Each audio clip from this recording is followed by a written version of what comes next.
नमस्ते मेरो सानो परिवारलाई बडा दशैंको धेरै धेरै हार्दिक शुभकामना गर्दै आजको भिडियो लिएर म हाजिर छु। आजको भिडियो बहुत सिम्पल तरिकाको हामीले कसरी हाम्रो स्किनमा ग्लेमर पाउन सक्छौं, इन्स्टेन्ट ग्लो पाउन सक्छौं, सिम्पल तरिकाले नै हाम्रो स्किनलाई सिसा जस्तो चम्काउन सक्छौं।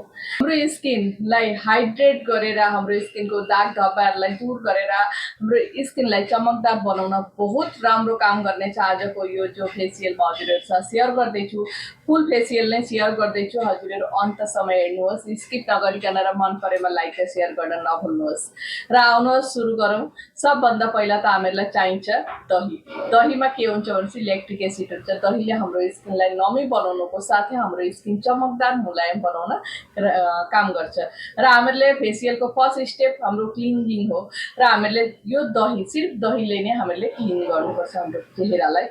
यो अलिकति लिनुहोस्, आफ्नो हातमा लिनुहोस् र अनि आफ्नो फेसमा राम्रोसँगले 2 मिनेटसम्म मसाज गर्नुहोस्। जति बाहिरको डस्ट अनुहारमा लागिरहेको छ त्यो सब रिमुभ हुन राम्रोसँगले काम गर्छ यो दहीले। दहीमा खट्टापन यो जो अमिलचापन हुनाले गर्दा हाम्रो स्किनको मैलाहरूलाई राम्रोसँगले क्लिन गर्न मद्दत गर्छ। यसलाई 2 मिनेटसम्म मसाज गरेर यसलाई वाइप आउट गरिदिनुहोस्।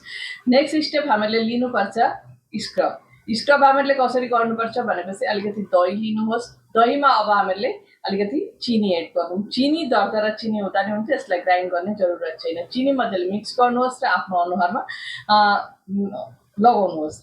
आफ्नो र यसले चाहिँ के गर्छ भनेपछि हाम्रो स्किनमा जो डेड स्किनहरू रहेको हुन्छ त्यसलाई मजाले रिमुभ गर्छ। हाम्रो मैलाहरूलाई पनि जो बाँकी क्लिनिङ गरेर पनि जति मैला रहेको छ त्यसलाई रिमुभ गर्न मद्दत गर्छ।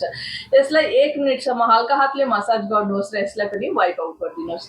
अब हामीले थर्ड स्टेप के गर्नुपर्छ भनेपछि आजको फेसियलमा थर्ड स्टेप छ फेस पैक। यसमा मसाज छैन। फेस पैक कसरी लगाउनुपर्छ, हामीले के इन्ग्रेडियन्ट्स एड गरेर चाहिँ हामीले फेस पैक लगायौँ भने हाम्रो स्किन ग्लास जस्तो चम्किनेछ।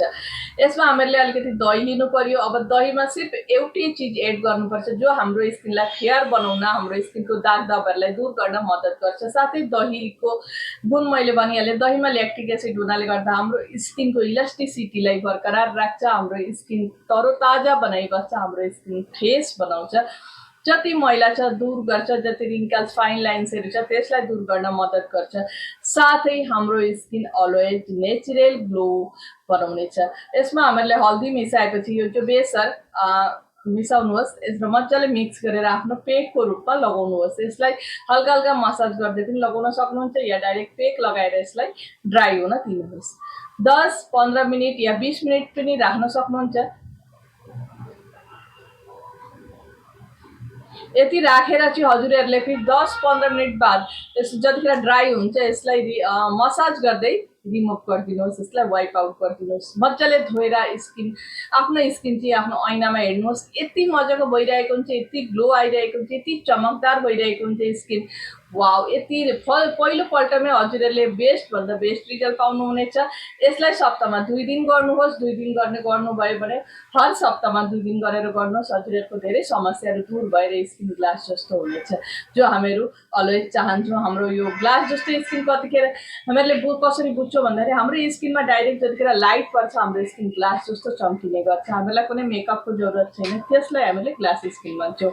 हामीले कसरी पाउन सक्छौँ भन्ने सानो एउटा भिडियो हजुरहरूसँग शेयर गरेँ। हजुरहरूलाई मन पर्यो भने र हजुरहरूको स्किनमा यसले फाइदा दिन्छ भन्ने भयो भने एप्लाई गरेर जरुर हेर्नुहोस् र कमेन्ट गर्न नभुल्नुहोस्। र अर्को एउटा कुरा, हजुरहरूको आफ्नो समस्याहरू प्लिज कमेन्ट बक्समा भन्ने गर्नुहोस्। म 100% भन्नेछु कि हजुरहरूको यो समस्यालाई कसरी सल्भ गर्न सकिन्छ यो भिडियो म हजुरहरूको लागि बनाउने छु।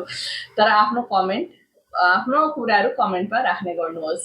र साथीहरूलाई मन पर्यो, धेरै मन पर्यो होला भन्ने आशा गर्दै भिडियो आजको यहीँ खतम गर्दैछु। फेरि भेट्नेछु नयाँ भिडियोको साथ।